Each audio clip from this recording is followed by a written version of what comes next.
I rise in opposition to the Omnibus Appropriations Act for fiscal year 2009. During these challenging economic times, American families and small businesses every day are making sacrifices to make ends meet, and this Congress should be doing the same.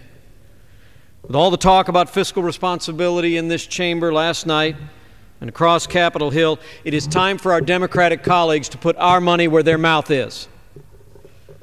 Republicans are willing to come together and work across the aisle and make the hard choices necessary to put our fiscal house in order. But today, instead of doing that, we're passing one more massive government spending bill.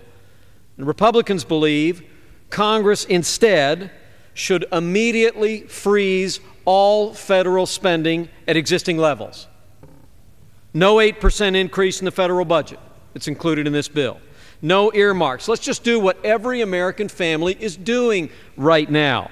Let's find the savings. Let's hold the line on expenses, and let's make it through these difficult times. The $410 billion spending bill that we're considering today, the majority's brought to the floor, includes billions in wasteful spending, thousands of pork barrel projects, and an 8% increase in funding for government programs. It's the largest increase in defense spending since the years of the Carter administration, with the sole exception of the days following 9/11, the largest increase in discretionary spending in a single year since the time I was in high school. And there's provisions in this bill that undermine historic pro-life safeguards enshrined in our long-standing policy and law.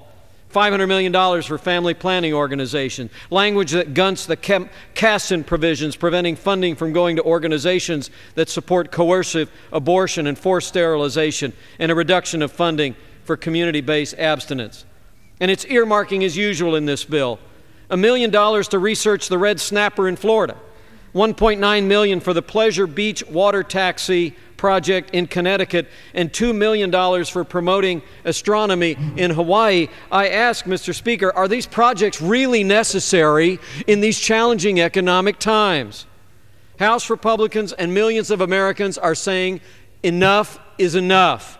Let's do what every American family, what every small business and family farmer is doing in these difficult times. Let's hold the line on spending. Let's set aside this massive new omnibus spending bill, and let's pass immediately a spending freeze and begin the process of putting our house in order. Let's say no to an 8% increase in federal spending, no to 9,000 earmarks, and let's say yes to fiscal discipline and reform. And let's say yes to an immediate freeze on all federal spending. This Congress should do no less and make no less sacrifice than every other American family is making in these difficult days. I urge a no vote on the omnibus spending bill.